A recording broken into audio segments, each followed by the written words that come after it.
Here is a question for you. Is AI coming for your white-collar job? The advent of generative AI is ushering in a new era of technological disruption. For more, we're joined by Dr. Karen Sutherland from the USC. Usually, I wear a white shirt.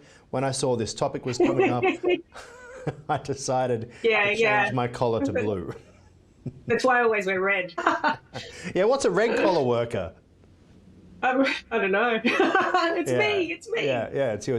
This is something that we've been talking about for a while, but if you don't think that AI can do your job, you're probably not paying attention, is what we keep being told. How significant is the rise of AI in terms of taking white-collar jobs? And that's pretty broad. It is. And honestly, it is this fear that keeps coming up and being even expanded in the media and exacerbated for people who are really trying to work out whether they're going to use AI or not. But this recent report has said that big companies like Google, Duolingo and UPS they've had massive layoffs, and they've attributed part of that to an increase in productivity through the use of AI.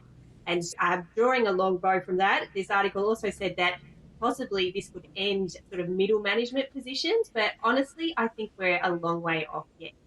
Yeah, I do tend to agree. Look, I was reading a fabulous article that said you have, at the moment, the AI doomers and you have the AI advancers, the ones taking opportunities and trying to see where it goes, and the doomers saying every job's going to go and it's no good anyway and it makes so many mistakes, which you could say about the very first car compared to a horse. In the end, it will happen and it will change. And it depends on where you sit on it, right? You talk about middle management. Why would you target them? Because there's a lot of sort of admin and organisation. That's what this article was saying. So those repetitive roles would actually be taken over by AI in the future. But still, look, I've been researching for this new book of mine. I've interviewed 26 people in the AI space, whether they're studying it or using it or building it. And they're all saying, look, you're still going to need a human to drive this thing for it to actually work effectively. So I think actually completely replacing humans may not happen. Yeah, and it's interesting, the NVIDIA CEO, NVIDIA, one of the biggest companies soaring on the stock market, doing better in terms of market cap these days, market value, than Amazon. And the point that he made is that for the very first time, all AI really is that the terminology of a computer, instead of it being code, is now a lot more of a human language. And if we look at it like that, just as code doesn't write itself, humans do, it's about humans still using AI. But there are a lot of jobs. And I think the interesting point is that the rise of AI for some of these menial tasks, as we call them, is coming at a time where governments are really clamping down on business. In Australia, if you have more than 20 employees in a company, then they can get together and bargain. If the right to not answer the phone outside of work hours just passed in Australia, the French would blush. A lot of these things that are coming through at the moment.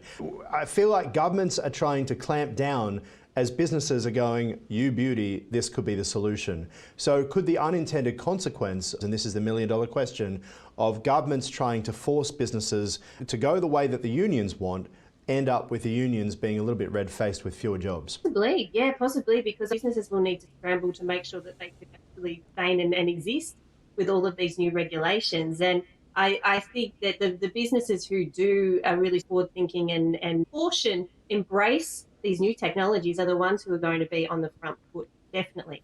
I went to the National AI Centre have these great webinars, and there was one on generative AI last week, and they said that generative AI could contribute $115 billion annually to Australia's economy by 2030. Wow. So that means we may have a smaller workforce doing so much more work than they ever could without the use of AI.